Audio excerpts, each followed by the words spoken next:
everybody, and welcome back to another episode of Andrew Discusses. And today I'd like to talk about, believe it or not, Pokemon. Oh, Andrew, I hear you say, Pokemon again. Yes, I want to talk about Pokemon. I want to discuss something that honestly has been bothering me now for a while.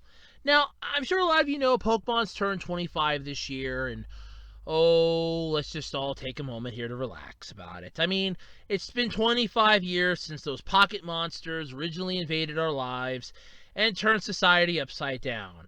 How many times could you hear Pikachu before you'd finally go crazy? Parents around the world, I guarantee you, were losing their shit over their children watching the Pokemon anime and trying to imitate Ash Ketchum, chucking balls around the house trying to catch invisible monsters. Pokemon Go came about and all hell continued to break loose. But I'm not here to talk about that whole aspect of Pokemon. Oh, pale in comparison to that. No.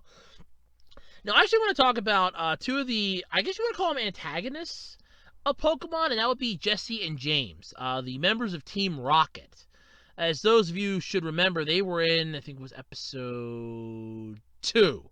Yeah, episode 2, because episode 1 they weren't in. It was episode 2, where they made their debut as the quote-unquote thieves of Pokemon, Team Rocket. Their mission goal is to capture Pokemon, take over the world. Honestly, I don't even know what the hell their mission is anymore, because it seems to have devolved tremendously from what it originally was, but still, you get my point. Anyway, this is the interesting concept. Now, I'm sure a lot of you out there have at least seen one or two of the Pokemon movies. You kind of know where I'm going with this, but did you ever notice how in the movies, Jessie and James usually manage to somehow help and save the day in the end? Either unintentionally or intentionally. I mean, look at Pokemon, Pokemon 2, I think it was. It'll be the second movie, so yeah. They had that one where they basically helped Ash get to the one island that he had to go to get the orb or put the orb on or some... No, I think it was to get the orb. They actually helped him get there. There was Mewtwo Strikes Back, the first one. They were actually inside the DNA, I guess you want to call it, chamber that Mewtwo had. And they were literally just rattling off Pokemon. And literally as Ash comes in trying to save Pikachu, who's now trapped in a ball, he goes, "I don't have time for your stupid motto today." There are times when Jessie and James, honestly, are not bad people. I mean, there's a time when they released their Weezing and Arbok, respectively, and they took on a Tyranitar to buy all the Ekans and Jessie's Arbok and all the Koffing and James's Weezing a chance to escape. They didn't hesitate. They jumped right in there and bought them as much time as they could. There's the time when James released Cacnea. There's countless other times. I mean, there's the unintentional when Jessie traded Lickitung for Wobbuffet. Okay, but Wobbuffet was, an alright Pokemon, but she just didn't know how to handle. There was the time when they actually used Wobbuffet to defend something. There's like a whole slew of times where they actually were not bad individuals. And it just makes me wonder, if maybe, just maybe, they're not that bad after all. They're just kind of like stuck in this immortal sort of hell, I guess you want to call it, like the good and evil cycles of the world. If the one fan theory would kind of hold true then, being that Ash Ketchum is basically living his entire life in a coma, and like the accident that he suffered in the first episode led to him being in a coma, and everything past that he's been dreaming, which, God forbid, if that's the case, then we can finally explain, that can explain how he won the Alola League. Because honestly, I don't see how he won the Alola League. Oh, well, then again, it was a BS league anyway. It was a dumpster fire trash league, so who cares? But, yeah, so that would explain a lot. But usually how the theory goes with this is that each one of the people that Ash has met along his journey is a different part of his psyche that is trying to manifest itself into a physical form in order to either help him or not help him, as it were. Brock was apparently his pent-up sexuality, which you figure he's 10 years old, so yeah, I could kind of see that. Misty kind of being that, I guess you want to call it like inner child or something like that. Pikachu being the Pokemon that he was with, eventually befriending him, proving that he's not miserable and lonely in the world. Gary being his eternal rival of the, well, Gary could have just been there because Ash knew who Gary was. But Jessie and James, if I remember the theory correctly, one was saying that they were just like Ash trying to comprehend good versus evil. Like, do I want to be a tyrannical ruler with Pokemon, or do I want to be a wonderful, kind-hearted individual? And you can kind of see that, if that holds true, in how Jessie and James react and how they act from time to time. They do evil things occasionally, but then there are times when they can literally show that they honestly care deeply for not only each other, but for people around them. I mean, there was the time during the Johto League where they were selling badges and they were making a crap ton of money. They were like, oh, screw Team Rocket. We're making money hand over fist here with this. I would have just, expanded your business a little bit, looked into it down the road, and moved on to the next region and did the same thing come the Pokemon League. You were making money hand over fist. I mean, they expanded their business, I think, like twice in that. You have the time when they were basically, like I said earlier, helping to defend the Arbok, or the Ekans and the Coffins, and they bought time for them to escape by taking on the Tyranitar and the Hunter.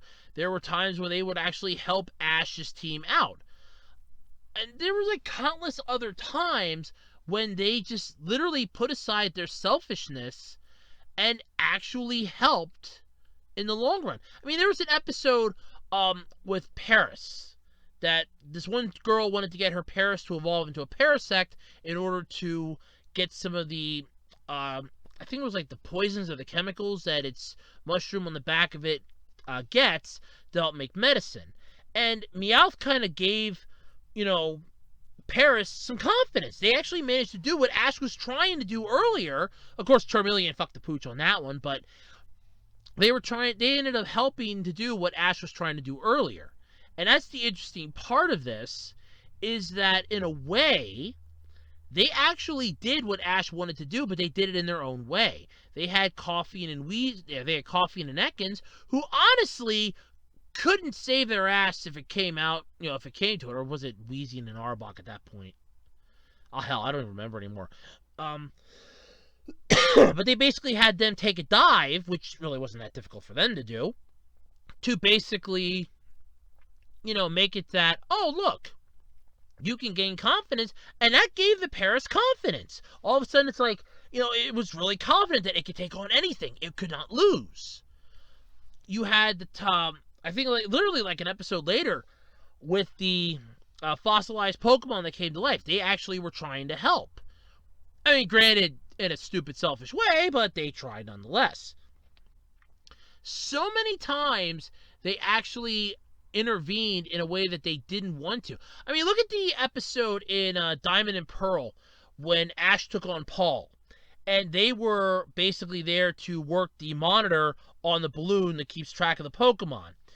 They did not inconvenience Ash. They did not try to take any of the Pokemon. They literally just worked a legitimate job. And they weren't bad people. They were good people then. So it kind of makes me wonder if maybe they should just, the creator of Pokemon should just go, look, these two have been through hell and back. Why can't they just be traveling companions of Ash for a season? Just, give up Team Rocket, tell Team Rocket to go shove it up their ass, and basically just pal around with Ash for a season. They would probably get a lot better as Pokemon trainers, because let's face it, they suck as Team Rocket members. Save for the Unova region, when they were actually competent, for I want to say a quarter of the season, they were somewhat competent. Then that faded off real quick. But yeah, I would literally just stop them being Team Rocket members. Just go, look, they were officially fired. Giovanni kicked their asses out of Team Rocket. They're done. And now they basically have to figure out what to do with their own lives. I mean, these two practically are inseparable at this point. James has given up his family's fortune and all the wealth that could possibly be coming his way to stay with Jessie and Meowth. He has given up everything. She's given up everything on her end, too. She tries to be a Pokemon coordinator, and yes, she does kind of suck at it, but that's sadly how she's written. She's written to be the fall person that always sucks. And I honestly think it's time that they actually managed to just come out of the darkness, and actually step into the limelight. And with Pokemon Journeys, I honestly think this would be an opportunity for them to finally decide, you know what, this isn't worth it. Like Ash whoops their ass for the upteenth time, which they actually managed one victory again in Sun and Moon, so I'm not counting it because it's fucking Alola. I'm not counting it that they actually managed to beat him, but I would honestly just look at this and go, look, we're getting our ass handed by him. Our ass is getting handed to us by him multiple times, day in, day out. No matter what we do, he's beating us down to the pulp. Why are we even still a member of Team Rocket? I mean, they're hated by Giovanni. They're hated by Butch and Cassidy. They're hated by most of the other members of Team Rocket. They're the laughing stock of the group, basically. I would honestly just write them off as, look, they quit Team Rocket. They charged in when they found out that Team Rocket was doing something horrible or something. Let's say Team Rocket decided they were going to capture every Pokemon in the world, or they were going to release a chemical that's going to just take out every Pokemon in the world or make them completely feral or something. That they'll attack every single trainer. Save for the Team Rocket members that have special, collars or something on their Pokemon that are keeping them immune from the quote-unquote poison.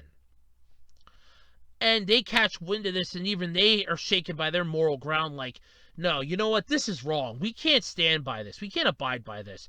And they decide to finally turn on Team Rocket and launch an all-out war.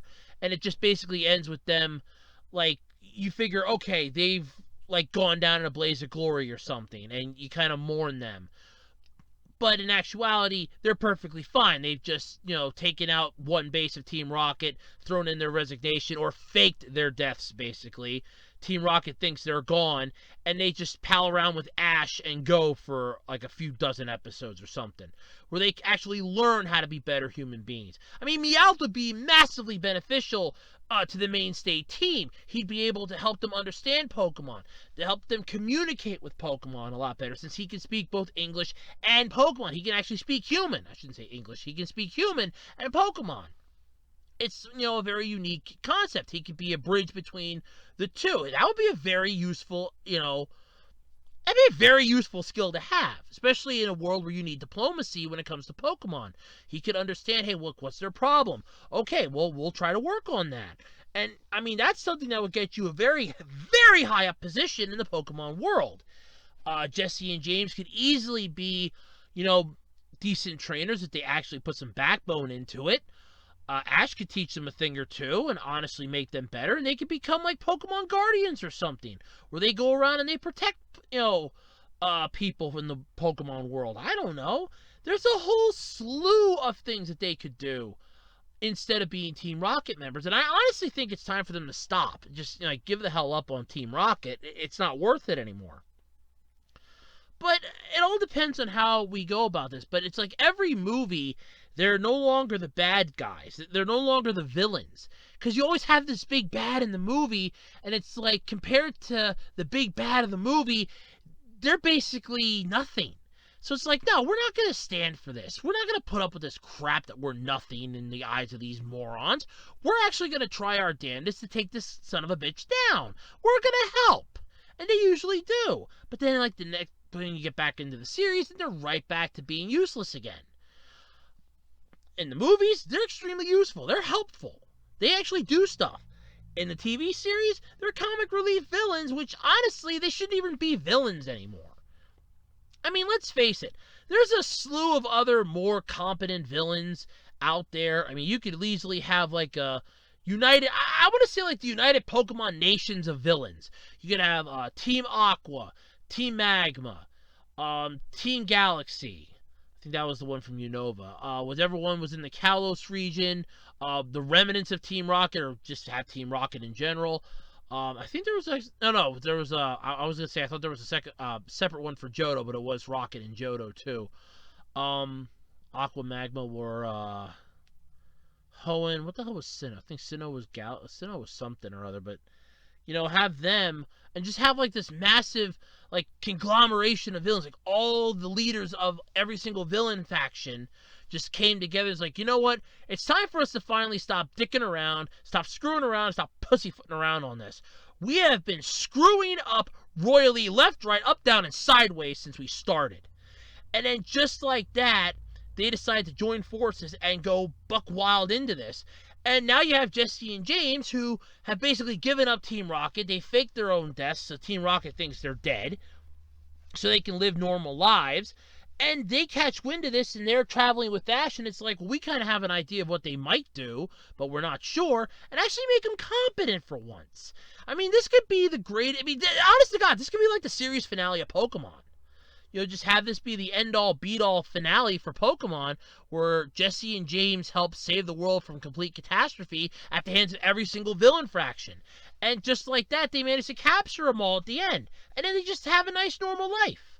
I mean, I would appreciate that, because I honestly feel like we've been giving them way too much of a joke. Yes, their Team Rocket motto back in Kanto was horrible. It got worse and worse. Sorry about that. It got worse as it went on. Occasionally, like once or twice, it got really good because they upped it and they changed it up a little bit. But then it got right back to being weird again. But I would honestly look at this and go, look, they're not exactly villains anymore. I wouldn't even qualify them as villains. They're like not even D-tier villains. We're talking F-tier villains here. They're like so far down the alphabet, it isn't even worth mentioning. But at the same time, they're competent when it comes to the movies. When it comes to the TV series, they don't know shit. They're useless. And that sucks. But let me know what your thoughts are. Do you think Jessie and James should finally come out of the darkness and into the light? Or should they just stay the course? Let me know what your comments are in the comment section below. And until next time, I'm Andrew Rhodes, and this has been Andrew Discusses. Oh, and sorry for sneezing. I have allergies.